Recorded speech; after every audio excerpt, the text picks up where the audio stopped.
Welcome to Barre Chat, that's where it's at. I'm Lexi. I'm Bianca. And I'm Becca. And we're chatting all things dance.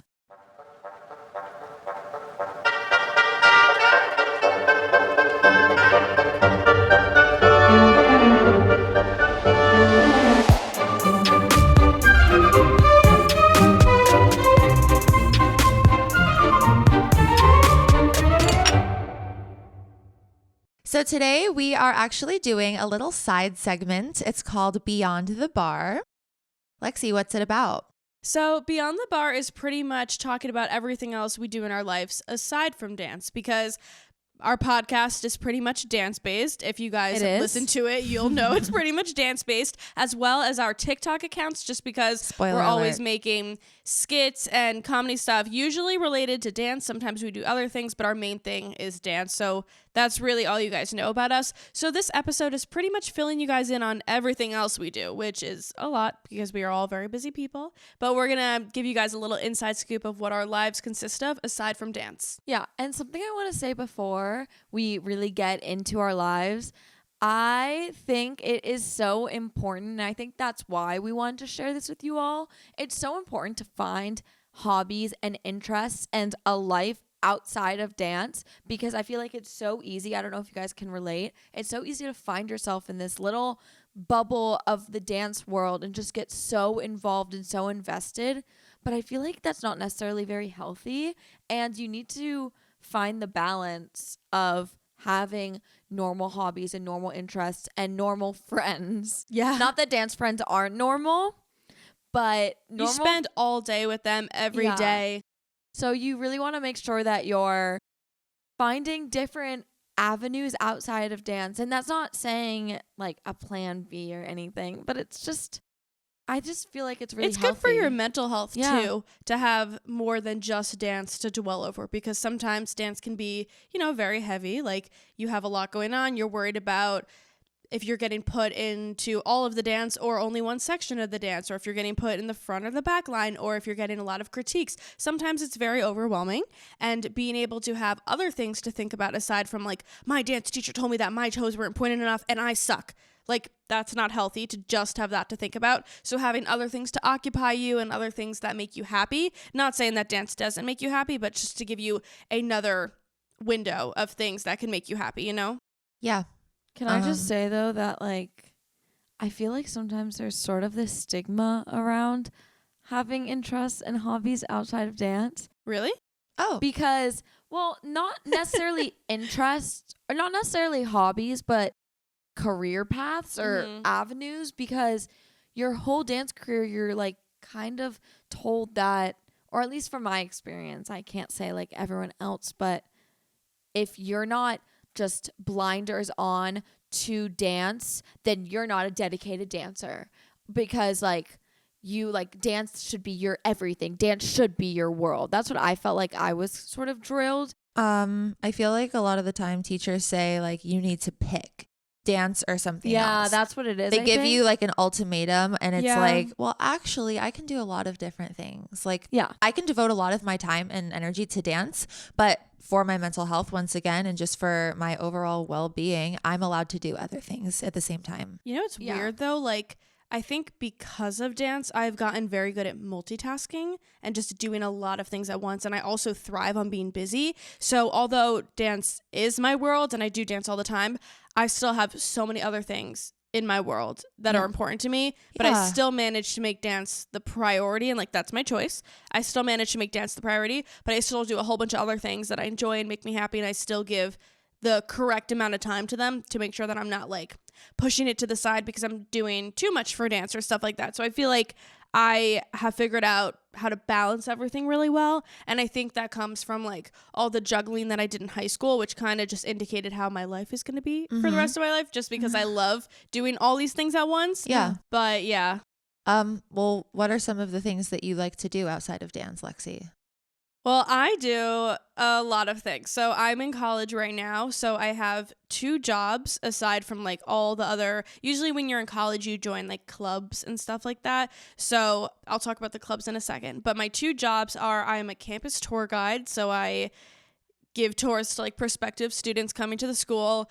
I'm not a fan of that job anymore, but I've been doing it since freshman year, and I do enjoy like actually helping the students and stuff and like being informative and all this stuff, so it's fun.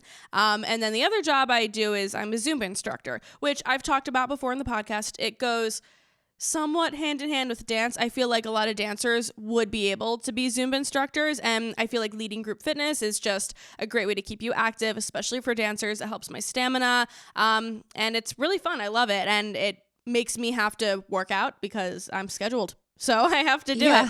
Right. But yeah, those are my two jobs when I'm at school. And then I'm in a dance company, which that is dance, but that's just one of the things I'm busy with. I'm in a dance company and I'm the president of that. And then I'm in a musical theater club where I am the vice president and the choreographer. So I do a whole bunch for that club.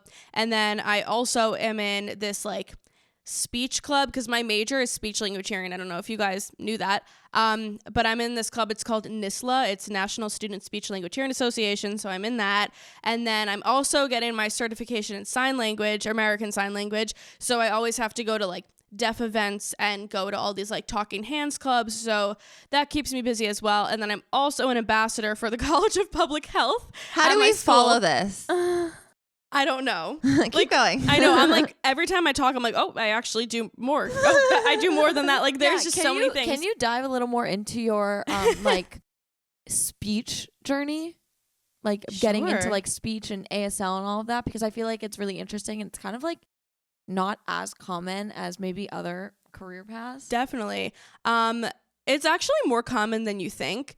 I think. Okay, got it. So actually you're wrong. Opposite. Actually, you're wrong. I think like it's that career is in high demand because it's needed in schools, it's needed in hospitals, it's needed like the speech therapists that like work individually and kind of go to people's homes and stuff. There's so many different ways you can work with adults, you can work with kids. So there's a lot of different ways that I can be a speech therapist. My goal is to work with children in an elementary school, but once I go to graduate school, which I'm applying to right now, so maybe by the time this episode comes out, maybe I'll be committed somewhere. Yeah. That's weird. But yeah, I don't know where I'm going right now. But when you're there, you have to work in different like clinics and stuff like that. And they place you so you can try all the different types of speech therapy, which is cool because I've been so dead set on working with children and working in a school. But who knows if I want to work with children in a hospital or if I change my mind to adults. Like, I don't know. But the idea of wearing scrubs is really appealing, if I'm going to be honest. Really? Yeah. Like, I really could see myself in scrubs. Wow. I think it's so cool. So if that means like maybe I'll fall in love working in a hospital, I don't know. But I do see myself wearing scrubs. I think it would be cool. But yeah, I got into speech just because my senior year of high school, we had this program where me, a 12th grader, was paired up with a preschool student. And we just worked one-on-one, and it was like a preschool class. We worked one-on-one, and I helped her from the beginning of the year all the way to the end of the year, and I pretty much watched her grow throughout the year, and I realized working one-on-one was what I enjoyed because I was able to see her individual growth as opposed to working like me with 20 other students, because I originally thought I wanted to be a teacher. But then I had some negative teacher experiences that I was like, you know what, I don't know if this is for me anymore. So I realized I wanted to do speech, and I'm very happy with speech. I do like it.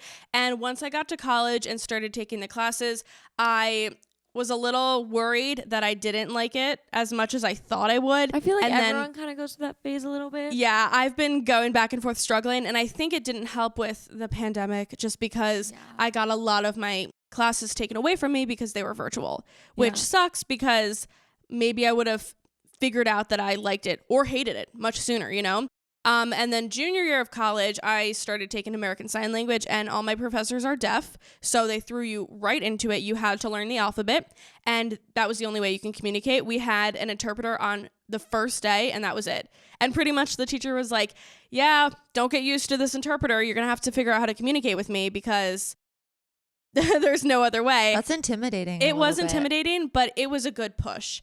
And I feel like my ASL has increased a lot because of that. And I feel like I'm like fairly good at it. I struggle with like the grammar and like the sentence formation. Ooh, I keep bumping the microphone. The sentence formation of it, but I'm working on it and I'm getting my certificate in it. And I love the professors. And yeah, they're just like, because the class is not as like class based, it's more like conversation and communication based. It makes it so much more enjoyable because literally like you don't bring anything to that class. No pen, no paper, no backpack, no anything. You show up, you sit down and you talk. That's what it is. And then you learn. And it makes we love talking. So we love talking. Yeah. Exactly. And so it just makes it so much more like personable. So I was saying this to my mom, like if this happens, let's say like this big dance opportunity comes up in the next couple months or some TikTok or some theater opportunity, that would be great. And if I took it, I would want to get my license in interpreting on the side to make sure that I still keep that in my life and keep speech in my life. But if I end up doing grad school, which I think that's what it's going to be, unless any of you guys want to cast me out there listening, I'm probably going to do grad school for speech and then later in life do interpreting because I don't want to lose this skill. I think it's really amazing. And I love sign language. Like you guys see me, I do it all the time to myself because like I can't stop my fingers from like talking. Like it's so much fun. And like I hear you guys say things that I know how to sign and I just start doing it. Like I think last episode you were talking, Bianca, and I'm like over here just like signing as you're talking. And I just love it. It's so much fun. Mm-hmm. But great. That's great. Well, so that's I'm sure you have a lot of other interests, but maybe we can dive into them later. Like I'm sure you're done talking. You can take a little intermission. Yeah, a little intermission. Becca? Okay. So you can talk about speech now. What do you like about it? Yeah. No, actually a little side thing, but when I found out that Lexi was studying speech in college, I was so excited because when I was younger, I had a really bad speech impediment. Me too. And like I couldn't say a lot. Like I basically like couldn't speak like and pronounce like all of the like basic words that are hard to pronounce, like my guz, my sh, my ch, really, like, all of that. And I used to get speech therapy, but I'm originally from New York, so I ended up moving to California, and during the move, I still hadn't finished my R's. R's are very hard, so though. for years, I never got speech therapy again because, we just moved to a new state. We just moved to California. Right. So I just never learned my R's. And they sound good to me. My name is Rebecca. And I only went by Rebecca. I didn't go by Becca until later in life. Wait, but was it the R or the Because they're two different sounds. Did you say it like what? I would say Rebecca. Oh, that's like so cute. Until probably 4th grade. And like then when I started getting speech therapy, I'll never forget, like they teach you how to use your lip. Mm-hmm. And whenever someone would ask my name, I would go, Rebecca, and like but at least you were like thinking about it because like that's what you have to do. I just remember it was such like a important part of my life because like I just feel like having a speech impediment as a kid is like kind of embarrassing, and like you're like I remember being like really ashamed of it, and like people would make fun of me, and I was like embarrassed by it. I didn't think much of mine. Like I said my S's as my S's. Like that's just like how I said it, and like I was in speech with my best friend. Yeah. So like I didn't really think much of it, and it wasn't for like that long of a period of time. It was like mine 1 year. Until like I was older, so everyone had kind of grown out of their speech impediment, and I still had mine. So I just felt like it was like just like such a baby thing. Whatever. It was. But if you wait for like 2.5 more years, I can help you. Okay. Because I'll have my degree and I can help you. I would say that I can like speak well, but I feel like I still have one low key, like maybe like subliminally. No, like, it's okay. Me too. Because maybe it's because I'm a speech therapist or it's because I'm a speech therapy major that I'm like hyper aware of my speech all the time because I'm constantly like, what is wrong with you? Like say it correctly. Like I'm so hard on myself. I'm like, speak correctly. Like you love talking. You're a speech therapist major. Like, are you kidding me? Like I am so hard on myself. Yeah, next time you mispronounce something, I'll be like, you're like, like every how's time. that speech therapy degree going? Every time you're just going to do like -5 or -5 from like my I'm actually just going to send it. I'm just going to send it to your teacher. So just email like the dean. Yeah. Yeah. Like she's not ready. She can't do it. Anyways, a little bit about me. Oh, gosh, I hate that. But I currently am, as you know, like I live in LA now because I moved out here to do the training program. LA.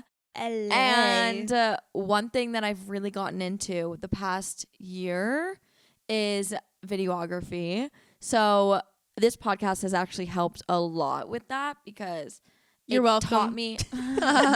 It really did, but like it taught me how to edit quickly and like edit and all of that. But the way I got into it was I was working as an intern at a dance summer intensive, and she wanted more help with like social media and stuff. And because I do TikTok, she was like tasking me to help her.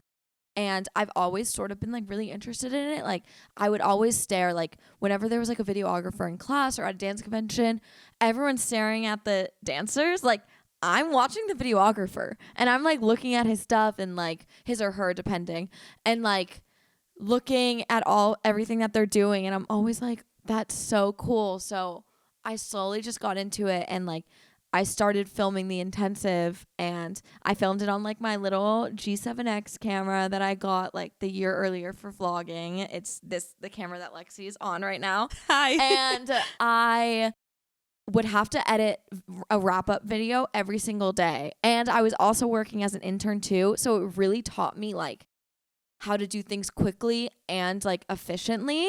So I feel like that was a great experience because I'm also really close with my boss or the person running the intensive. So she kind of gave me the like creative freedom to try things and do different stuff, which I'm very grateful for. But I loved it. I made wrap-up videos. You can check out my Instagram, Becca Media. I have it all on there.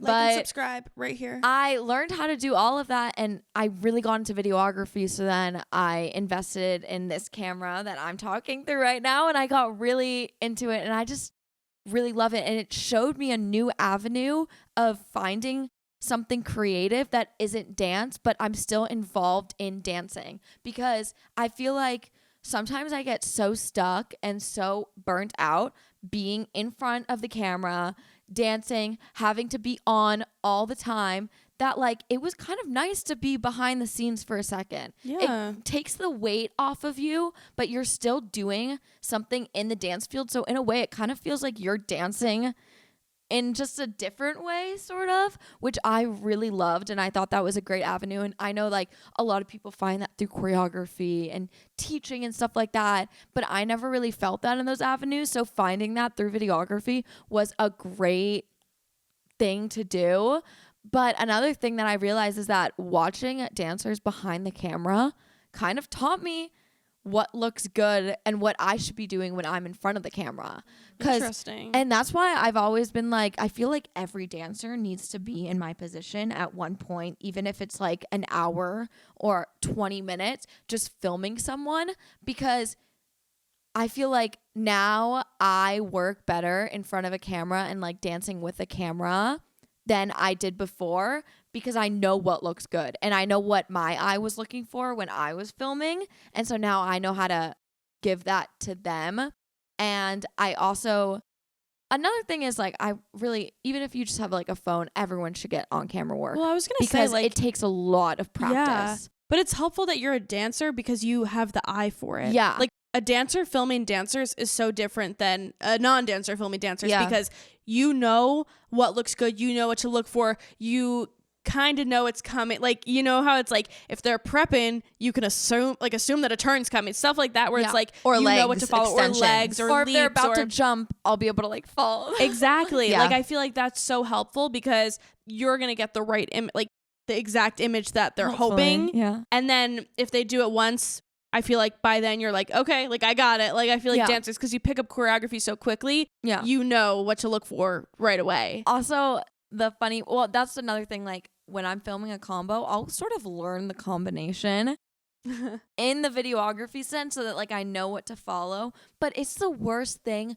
when someone's taking a picture or shooting, you make TikToks about it, like what you're dancing, and then they post on the front page the worst photo of you dancing. Yep. That has happened to, I'm sure, every dancer. Every single dancer has had the worst dance shot put of them on like the front screen of a website or the poster in their dance studio, and you're like, oh my gosh, who did this? Yep. It wasn't a dancer, I'll tell you that. Yep. So I definitely pride myself on like, I do not send out anything or like finalize anything if a dancer looks bad.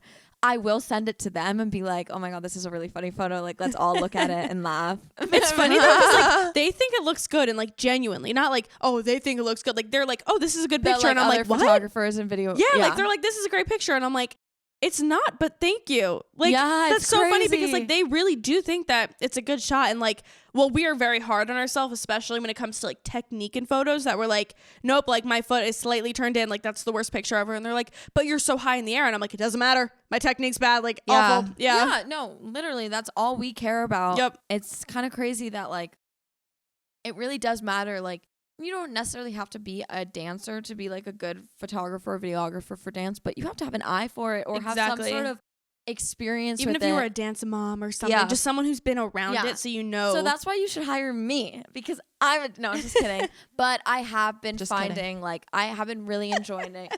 What? You're like, just kidding. Don't hire me. No, hire her. But please hire me. I have been finding a lot of enjoyment doing that, and I'm trying to learn new skills. I'm definitely 100% self-taught. And maybe by season 3 we'll have 3 cameras. Wow. Yeah, but this podcast has also been a really great experience, and I definitely Again, you're welcome. And I definitely love it, and it's just another thing to let you guys know that you can find other creative outlets that aren't dancing that can still be, you can still be involved in dance. But anyways, speaking of creative outlets that aren't dancing, but you can still be involved in dance, Bianca. Do you do anything, Bianca? Do you do anything what do you do? interesting? No? Okay. Lexi. I have more. I'm just kidding. That's how it usually goes. Yeah. Yes, I do. So just staying in the dance vein first, I love teaching and choreographing. I always have. It's something that comes really naturally to me. And I teach every single day of my life. Teach dance every single day of my life. Various studios over LA. I like to do pop-up classes sometimes too. Yes. And I think I'm going to start doing more of those in the new year. Maybe some ballet, maybe some contemporary. We'll see. Maybe some clogging. Maybe right? some clogging and some toe dancing. Why is clogging our go-to? You say it a lot. No, so you said it one time on a live that we did. Did I? Like, yeah, it was like a year and a half ago, and you made some joke about clogging, and then we all went along with it for an hour. But now it's like Becca's like forte. Yeah, Becca always says my it. go-to because I think it's hilarious to just like randomly you'll be with someone and they'll be like saying something and I'll be like, oh well, I love clogging too. Like that's my like favorite people are gonna style. start to think that you actually. Well, you are look like a clogger. clogger though. Like you look like you would be good at it. You're welcome. Well, so moving on. I love choreographing. Outside of dance, I actually love to cook. I love cooking. I make pasta. I make steak. I make soups. She's gonna cook for us, right? I mean, if you want to. Becca just has a lot of food allergies, so I have to modify things, but that's okay. I'll eat it. That's Like, maybe I should talk about that. Like I always cook with garlic and onions, and she can't have onions, so I would have to omit those and then a couple, like probably most of the other ingredients, but we'll figure it out. I can't eat all the yummy stuff. Yeah. Becca's thing is, aside from dance, she has a whole bunch of allergies. Yeah. That's my But fun fact. I love to cook and bake. I also, what else? I love acting. And I've been acting my whole life as well. And I implement it a lot in my TikToks and my content on social media with my dancing because I don't like to just focus only on dance work. I like to do everything. I even post cooking videos on my channels because I implement all of my I guess you could say talents or just my interests. I implement all of my talent. And Yeah. there's a lot. There's a Yeah. lot. And I also sing. Show us. Yeah, well, you're going to have to pay extra for that. But No. yeah, That's that's for like the Patreon. that's like yeah, exactly. But I just love everything creative. I love modeling, I love singing, I love acting, I love to cook. And those are just a few of the things that I do multiple times a week aside from dance. And that's just like a way for me to kind of have that like therapeutic moment. Like when I'm cooking, that's like my therapy. Like I can just relax and make something that I like to eat and take a break from dance and just chill. Same with acting, same with singing. Yeah. They're still creative, but I'm not exerting the physical energy, and it just gives my brain like a reset and just the opportunity like to breathe. Yep. So yeah. Let's see. Is there anything that's not entrepreneurial or like you just mainly talked about your like club and like your involvement in school, but is there like a hobby or something that you enjoy doing? Yeah, so when quarantine hit, I actually really got into painting. I don't know if I ever talked about that with you guys. I love that too. But I found such a knack for painting. We should paint together. We should. I love painting. Upstairs. Great, we'll literally do it. let's do it because I would sell it on Etsy. Like I would literally just look up like designs on Pinterest and kind of copy it. And I painted this one picture of Gary, like from SpongeBob. And oh my gosh. like, I think that was probably one of my best like things I've ever painted. It was so good. Like I literally love that. it looked exactly. Roll the tapes. I'll show you a picture. No, it was so good. And then I started painting Broadway playbills actually, and those were what I was selling on Etsy. That's cute. It was really That's cute. So like musical theater of you. Exactly. But that's also a nice little niche. It really is. And like I would only paint the ones that I could paint because some of them, like some of the playbills have people's faces on them and like I can't do faces. Really intricate. So I did Mean Girls, I did Aladdin, I did Matilda, I did a whole bunch. Wow, I did that's impressive. Thoroughly Modern Millie was because it was like a silhouette of somebody, but I literally have like so many. I did the prom. Like I was doing all the ones I could and then selling them, and I did somewhat good. I promoted it on my TikTok like back in 2020. But yeah, like I really got into painting. I really have not been able to paint just because I'm a little busy from what I told you guys before. I don't have a lot of time to like sit down and really paint because that takes like concentration and I need to just have the time to like do that. But usually when I have free time, I just chill because I need to. But something else that I got into this summer was roller skating. Yeah. So I again haven't had the time this past semester, but this summer I really got into it because I had one friend from school who was just amazing at roller skating, and I was like, you know what, like I want a hobby because everything I do, I am so committed to it and I just put everything into it. And especially with dance, like that's the biggest thing. Like dance is not even like a hobby anymore. It's a passion. It's like my lifestyle, you know, like it's just a part of me and it's a lot and I love it. And sometimes it's very stressful. So I just wanted something that, like you were saying, like it's just a hobby, something that I can do whenever, no pressure. I could do whenever I want. Doesn't matter how good I am at it. Obviously I'm a perfectionist, so it sucked when I was just starting out and like couldn't do things. But I was doing it for like 3 months this summer and I grew a lot. Like I really, like I got like a solid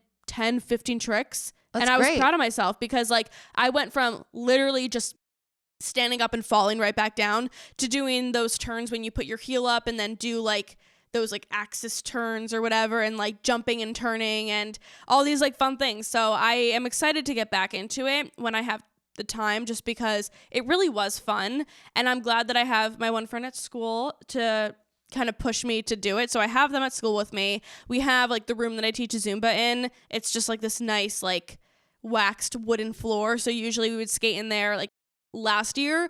But yeah, I want to get into just keeping it more consistent because it was really fun and it was very low key. Like I really just enjoyed doing that. And then I had one friend from home who she also started roller skating with me this summer. So we'd push each other like, let's go to the tennis courts. Like, come on, like let's do it. So we would do it like twice a week. Like we got pretty consistent with it this summer. So I hope to get back into that. You should put that on your resume. I actually do. It's a special skill. It is exactly. a special skill. Because some musicals have roller skating in it and I was What watching a lot of like, isn't it like, I want to say, okay, The Little Mermaid does. Or no? It does? Did I make that Not up? Moulin Rouge.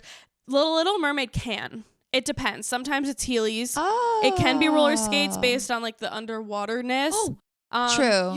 You know where I recently saw roller skates? Where? In Dua Lipa's concert. They had that's like another two thing, like, guys all over roller skating like the entire time, and they were so good at it. Wow. Well, yeah, I was watching like YouTube tutorials and there was this one girl who she was like, hey guys, like I'm so-and-so and I teach roller skating for like music videos and stuff like that. And I was like, that is really cool. Like that is such a skill to have because as much of like the fact that you need to be a dancer and be able to move, you can't just throw a dancer on roller skates. Like you need to actually learn like it. Right. Maybe it was easier for me to learn because I'm a dancer and like knowing where to put and shift my weight and not being scared to just like throw myself and fall on the ground. Like that was easier because I was very willing to fall. But yeah, it's so cool. And like so many music videos are starting to have it. Oh, and I've seen like commercials There's too. That's always been like a really big thing. And I feel like we said on camera, because you're a dancer, you're more used to performing and being on camera. So you kind of, in that sense, maybe actual rollerbladers and roller skaters right. are have more experience than you, but sometimes that might give you an advantage because you have on-camera experience already.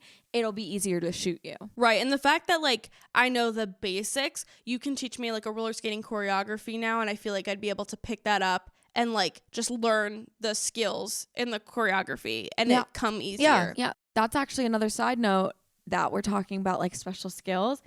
These hobbies, you might think that they're a waste of time, and in my head, I feel like whenever I'm doing something like that, like baking or doing crafts, painting, in my head, I'm like, I could be doing something like important right now. But I should be doing something productive. And I get like, I understand all upset, but like something like rollerblading, like low key, you are doing something productive because it's now a special skill. Right. So things like jump roping, unicycle, like stuff like that, I feel like is a great thing to like, one, stay active that isn't dance, like finding an active activity that's outside of dance. It's such a leg workout. Yeah.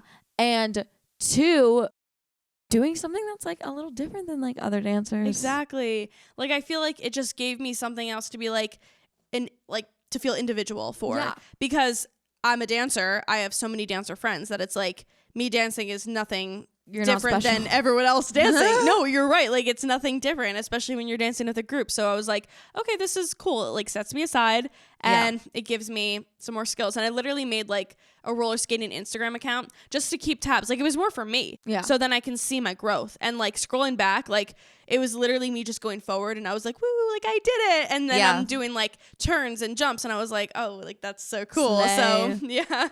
Do you do any like other physical activities outside I feel of like dance? you can unicycle.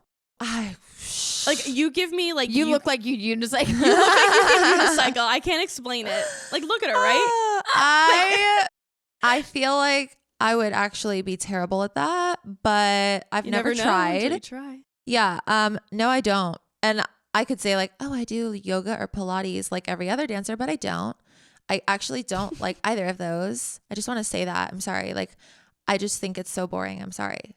Like, I'm sorry. But like Pilates is the reason why I'm like the dancer I am today.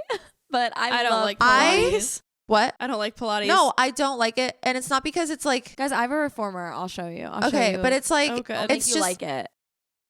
It's just like too slow and it's so repetitive. And since I'm always dancing, I just want to keep going and like, you know, doing something different. I just don't have the patience for it. I use that when I teach. Yeah. Your patience. I got into hot yoga when it was like 2020 and like I do not like yoga. Like quarantine-ish time, but like not after quarantine when like things were open. So I would go to this like hot yoga studio near my school with one of my friends, and like I liked it at first because it was cool, and then I kept going and it was the same exact class.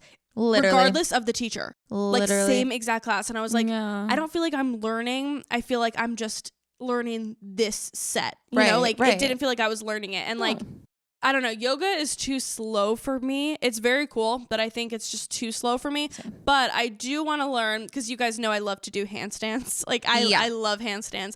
And so I would love to be able, you know how like people who do yoga can just like hold a handstand and they have really good like core strength. And like, I actually, I'm not going to try to brag, but I can low-key hold a good handstand. Really? Like I want to work on my handstands. Like actually, like technique wise, I want to work on my handstands because I think it's so impressive when they just stay up there.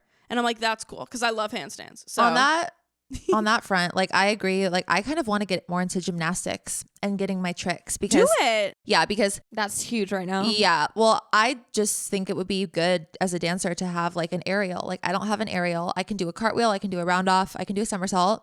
That's it. But I think I would be really good at it. I used to do gymnastics when I was a kid and then I stopped because of dance. But me too. But I really want to get into gymnastics and get like back walkovers and, you know, all that stuff. Just so like at an audition, I could like pull it out if I needed to. Back walkover. Okay. Well, one thing I will say is I wish that there was more of this. And if there is, like, please send me a DM or something. I wish that there was, my school actually offered it because one of the teachers at my school was in the Pilates company, which is like kind of an acrobatic dance company, because taking a gymnastics class, you're not going to be out there doing a front walkover during an audition because that's not dancing, like that's gymnastics. And so I feel like the coolest, I meant for like improv. well, no, that's what I mean, but like I don't know, like I've never been like going There's to a like time and a place for it, but Okay, it's well, definitely can I- warranted. There's a Yeah. place for a handstand always. Anyways, Just what in I'm life. saying is that all these people, and you see it in competition dance a lot too, they have the most insane, coolest tricks that like are flippy and like twisty, and it's so cool. And it's like Flippy and twisty. I don't know, like if there's a class or something for that. That's like not gymnastics necessarily, like aerial? acrobatic, but like no, like I don't know. I guess there might be, but like I feel like a dance base, Like dance tricks. gymnastics. dance tricks. Why Like don't dance we open a gymnastics. dance gymnastics I'm sure studio, that guys? it is a thing, and I just like have we no have to get clue. good at that first. I'm sure that there is a thing, and I have no idea. But I always see people do the craziest stuff, and I think there is like a place, but it's not in LA. Like it's not an LA based Yeah. company, but dance tricks are like money, and I feel like how do these people learn how to do these tricks? Maybe I didn't have like a good acro teacher growing up or like one at all, but I don't know. I just came from the rhythmic world, so like I can do like a front walk over and like an elbow stand and all of that. But I feel like having gymnastics though in dance is a really good skill. Yeah. Like acro and all that stuff. Like I did 11 years of gymnastics growing up, and I liked it a lot. And then I had to stop. I was actually like on the team, I think, for a little bit, and then I had to stop just because dance got too much. And my studio didn't offer acro at the time, but they started offering it after like the year after I graduated. So it was like I just missed it. But luckily, I could still do some of the tricks just because like I did have a gymnastics background. Yeah. And then anytime I'd come home from break, I'd just go and take classes, and I got my back handspring back by going, and That's it's probably awesome. gone again, but I got it. no, which you is never cool. lose it. I got my back handspring when It's I was messy though. maybe It's like 6. bent everything. I think I got my back handspring when I was like 6 or 7 years old. I was probably like 7. And I Really? feel like when you get a trick that young, you have no fear when you're learning it, and then you Yeah. just never lose it. Like I can still whip it out to this day, and That's it's not like awesome. I ever trained because I was like a cheerleader as a little child. But gymnastics is the thing. I feel like Yeah. this is what I always say, but gymnastics was the thing that was the only thing I came in with, like acrobatic tricks and Right. stuff. So it really definitely gave me like the confidence I have, and it does give you a little bit of like a one up Yeah. if you know how to use it correctly. Because when I first started dancing, I just did like tricks, and like it wasn't more integrated enough into dance, and that's why I feel like I'm talking about that so much, because I could just like whip out like a front walk over, but like that's not that's not integrated. You'll almost Well, that's why I feel like at competition you have to be careful by not putting like too much tricks in the dance, because then it loses like the dance portion of the but solo there's a way and to stuff like that. there's a way to like make a trick dancey. Yeah. And that's Of course. that's what I'm trying to say. But I did have a question. I made a joke a couple minutes ago saying like, oh, we should open a dance gymnastics studio. But it made me think, have you guys ever considered opening your own dance studio? Yep. Yeah. When I'm older. Would you actually want to like go through with that? Yeah, I've had that in my head since I was like 12. Very cool. I've always wanted to do that and just own my own space for dance training. And I'll do that at some point, but I don't want to do it necessarily right now, just because I'm still young and I still want to perform and I don't want something to tie me down in that way right now, because it's a huge responsibility. And that is like something that takes over your entire life, you know, like managing and running a studio is a huge thing. Absolutely. Yeah, but I definitely do want to. No. no, You, Becca? No. no. I definitely don't think, but I'll say never say never, because you never know what happens in your life. But if anything, I definitely don't necessarily want to be tied to a space, because I don't find like that much passion and joy in teaching, although I do enjoy it a little bit. Like I haven't gotten to that point maybe in my life or like my career that it's something I really like seek out for enjoyment. But getting involved in like dance studios and stuff, like I would love to like with my like media company, I would love to like run studio, like social media and stuff, and I've started to like slowly get into that a little bit. But That's good. I think that's the involvement I would want in a dance studio. Yeah. That's so fair. For me, I've never wanted to own a dance studio. That's just not been something that I have been interested in. A lot of people have said that to me, like, oh, like you would want to open your own studio, right? And I was like, not really. Like that's just never something that I wanted. I probably, like, I could see myself doing it because after, like, being the president of my dance company and stuff, like, I know that's very different, but just, like, running it and being, like, in charge of all that stuff, like, I do like it. Well, Sorry, one second. Sorry. Hold on 1 second. 1 second. Let me finish my thought. That was my bad. I like teaching and I like choreographing, and that's enough. And I feel like if I'm running the studio, it might take away from, like, the glamour of just coming in and teaching and choreographing, because then it's like I can't focus on just that. There's 10 million other things to worry about. And, like, I'm very close with my studio owner from home who, like, I see how much she has to deal with, and, like, she's amazing at handling all of that. But I just don't know if, like, that's what I want to commit myself to, at least right now. But again, like, never say never. Who knows? Yeah. That might change in 10 years when I'm like, you know what? I think it's time I open a studio. Like, I really don't know. But the answer is no for now. If something is, I think you really have to have a passion for the managerial side.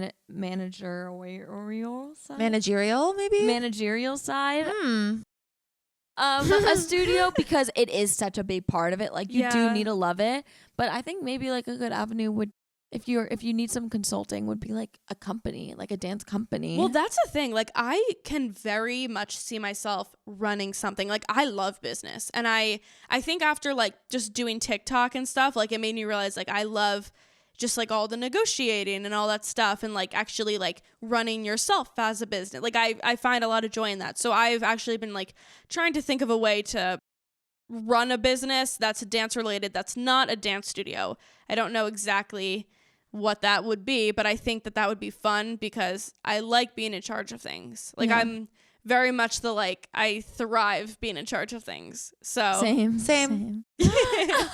That's why the three of us work so well together. Isn't it funny, might I add, that this episode is supposed to not be about dance, but we've almost all talked about dance or somewhat integrated, which really just shows how, like, you can't escape dance. You can't escape it. I'm talking about, like, in the beginning of this episode being like, try to do things outside of dance, but, like, it's all, like, at the end of the day, it all comes right back to dance. But that's just, like, because you really love what you do.